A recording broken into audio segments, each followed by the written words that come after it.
بسم اللہ الرحمن الرحیم۔ السلام علیکم ناظرین۔ حضرت امام حسین رضی اللہ تعالیٰ عنہ کو دھوکے سے کوفہ بلا کر بے دردی کے ساتھ شہید کر دیا گیا اور ان کی آل اولاد اور اصحاب کو بھی شہید کر دیا گیا۔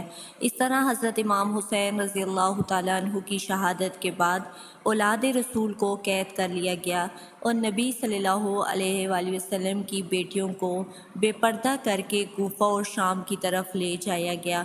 ناظرین کرام، یزیدی فوج کے بدبختوں نے اہل بیت کی تمام پاک دامن خواتین کے سروں سے دوپٹوں کو اتار دیا اور ان کے پاؤں میں بیڑیاں ڈال کر ان کو قید کر کے لے جایا گیا۔ امام حسین علیہ السلام کی شہادت کے بعد بیویوں کو قید کر کے آگے یزید کی فوج خوشیاں مناتی جا رہی ہے اور ناچتی جا رہی ہے اور ان کے پیچھے اہل بیت اطہار کی پاک دامن خواتین قید ہو کر آ رہی ہیں، اور فوج یزید نے تمام شہیدوں کے کٹے ہوئے سروں کو اپنے نیزوں پر اٹھایا ہوا تھا، اور وہاں میدان کربلا میں حضرت امام حسین رضی اللہ تعالیٰ عنہ اور ان کے اصحاب کے جسم مبارک بغیر سر کے پڑے ہوئے تھے۔ میدان کربلا میں ہر طرف لاشیں ہی لاشیں پڑی تھیں۔ ناظرین کرام، روایت میں آتا ہے کہ 3 دن تک میدان کربلا میں حضرت امام حسین رضی اللہ تعالیٰ عنہ کی اور آپ کی آل اولاد کی لاشیں بغیر کفن و دفن کے پڑی رہیں۔ چنانچہ طاہرہ محرم 61 ہجری کو جب اس کے پاس کے لوگوں کو یہ معلوم ہوا کہ یزیدی فوج کا پہرہ کم ہو چکا ہے تو آس پاس کے لوگ نہر فرات سے پانی بھرنے کے لیے آئے۔ بنی اسد کی کچھ عورتیں جب نہر فرات سے پانی بھرنے کے لیے آئیں تو انہوں نے یہ منظر دیکھا کہ میدان کربلا میں ہر طرف لاشیں ہی لاشیں بکھری ہوئی ہیں۔ کسی کو جو کہیں پڑا ہے، کسی کا جسم کہیں پڑا ہے، کسی کے پاؤں کہیں پڑے ہیں اور کسی کا سر کہیں پڑا ہے۔ ان عورتوں نے لرزا دینے والا جب یہ منظر دیکھا تو وہ بھاگتی ہوئی اپنے مردوں کے پاس گئیں اور اپنے مردوں سے کہنے لگی کہ اس کربلا کے میدان میں حضرت محمد مصطفیٰ صلی اللہ علیہ وآلہ وسلم کا خاندان تھا، شاہد یزید نے ان کو شہید کر دیا۔ ان شہیدوں کی لاشیں بکھری پڑی ہیں اور ان کے خیمے جلے ہوئے ہیں۔ وہ عورتیں اپنے مردوں سے کہنے لگی کہ آؤ ہم چل کر آل رسول صلی اللہ علیہ وآلہ وسلم کے شہیدوں کو دفن کرتے ہیں۔ ان عورتوں کی یہ بات سن کے ان کے مردوں اور ان عورتوں سے کہنے لگے کہ تم پاگل ہو گئی ہو، آل رسول کو یزید نے قتل کیا ہے، اگر ہم ان کو دفن کریں گے تو یزید کہیں ہمارا دشمن نہ بن جائے اور کہیں ہم کو بھی قتل نہ کر دے۔ تم اس بات کو چھوڑ دو، کوئی نہ کوئی آئے گا تو ان کو دفن کر دے گا۔ اپنے مردوں کو یہ بات سن کر وہ عورتیں اپنے مردوں سے کہنے لگی کہ تعجب ہے تمہارے ایمان پر، تم لوگ رسول اللہ صلی اللہ علیہ وآلہ وسلم کا کلمہ پڑھتے ہو اور ان کی آل اولاد سے محبت رکھتے ہو۔ یاد رکھو رسول اللہ صلی اللہ علیہ وآلہ وسلم نے کیا فرمایا تھا کہ میں تم لوگوں سے کچھ نہیں مانگتا سوائے اس کے کہ تم میری آل اولاد سے محبت کرو، یعنی اہل بیت سے محبت کرو۔ اس طرح یہ عورتیں اپنے مردوں سے کہنے لگی کہ اگر تم لوگ نہیں جاتے تو مت جاؤ، ہم جائیں گے۔ حضرت محمد صلی اللہ علیہ وآلہ وسلم کی آل اولاد اور ان کے نواسے کو دفن کرنے کے لیے۔ ناظرین کرام، بات جب یہاں تک آن پہنچی تو ان کے مردوں میں سے چند مردوں کی غیرت جاگ اٹھی اور وہ اپنی عورتوں کے ساتھ میدان کربلا میں پہنچے۔ بس جب یہ لوگ میدان کربلا میں پہنچتے تو اس منظر کو دیکھ کر خون کے آنسو رونے لگے اور سوچنے لگے کہ ان کو کیسے دفن کریں۔ انہوں نے دیکھا کہ میدان کربلا میں جتنے بھی شہید موجود ہیں، کسی کے تن پر سر نہیں تو کسی کے بازو نہیں، کسی کے جسم کے ٹکڑے ٹکڑے ہوئے ہیں۔ یہ منظر دیکھ کر وہ حیران و پریشان ہو گئے اور سوچنے لگے کہ ان کو کیسے دفن کیا جائے۔ پھر اس کے بعد انہوں نے یہ سوچا کہ ایک بہت بڑی قبر بنائی جائے اور ان کے اندر تمام شہیدوں کو ایک ساتھ دفن کیا جائے۔ یہ لوگ شہیدوں کو دفن کرنے کے لیے قبر کھود ہی رہے تھے کہ اچانک سے ایک گھڑ سوار ان کے پاس آیا۔ یہ منظر دیکھ کر لوگ سوچنے لگے کہ شاید یہ کوئی سپاہی ہے۔ یہ لوگ ان سے پوچھنے لگے کہ تم کون ہو؟ تو وہ گھڑ سوار بولنے لگا کہ میں رسول اللہ صلی اللہ علیہ وآلہ وسلم کے نواسے کا بیٹا زین العابدین ہوں۔ ناظرین کرام، یہ وہی زین العابدین ہے جو حضرت امام حسین علیہ السلام کے اکلوتے بیٹے تھے، جو کربلا کی اس جنگ میں شہید نہیں ہوئے تھے۔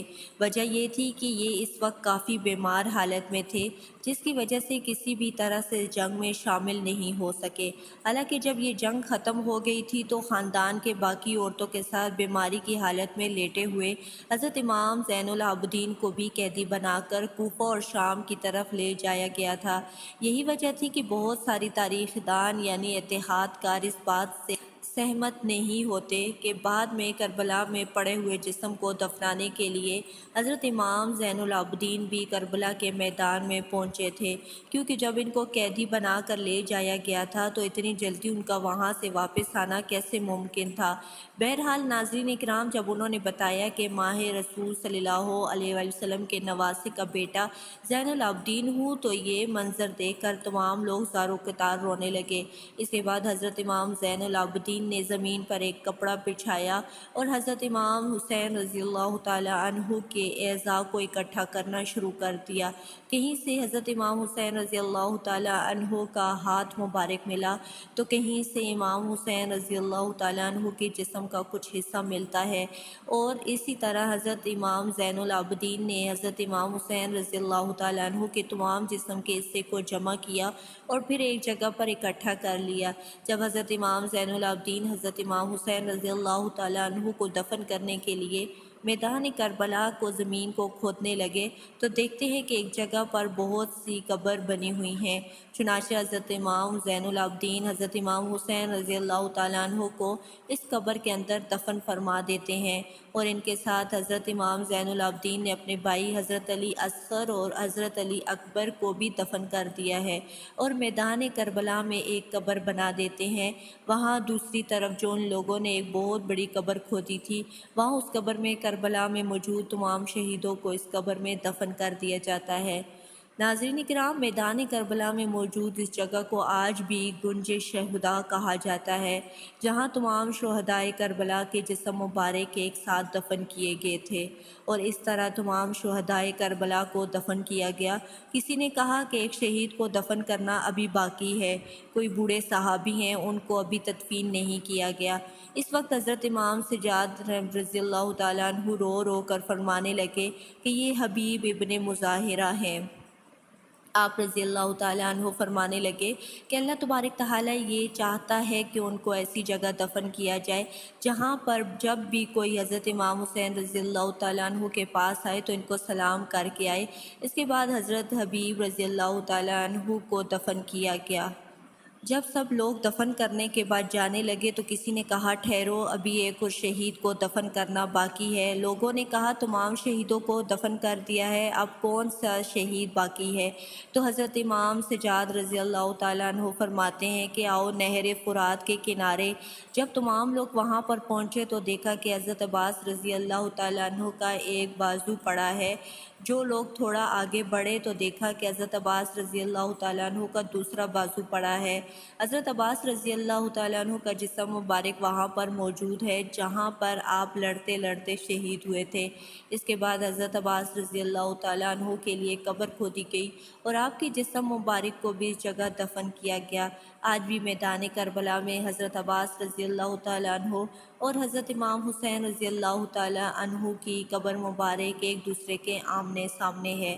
ناظرین کرام، یہ تو بات ہو گئی تمام شہیدوں کے جسموں کا۔ اب جہاں تک معاملہ ہے حضرت امام حسین کے سر کا، جس کو یزید کے پاس لے جایا گیا تھا اور اس کو کہاں دفن کیا تھا، اس بارے میں تاریخ کے بیچ الگ الگ رائے ہے، مگر جب سب سے زیادہ مشہور ہے وہ دراصل یہی ہے کہ بعد میں ان کے سر کو ان کی ماں یعنی حضرت بی بی فاطمہ الزہرا رضی اللہ تعالی عنہا اور آپ کے بڑے بھائی یعنی حضرت امام حسن کے پہلو میں دفنایا گیا تھا۔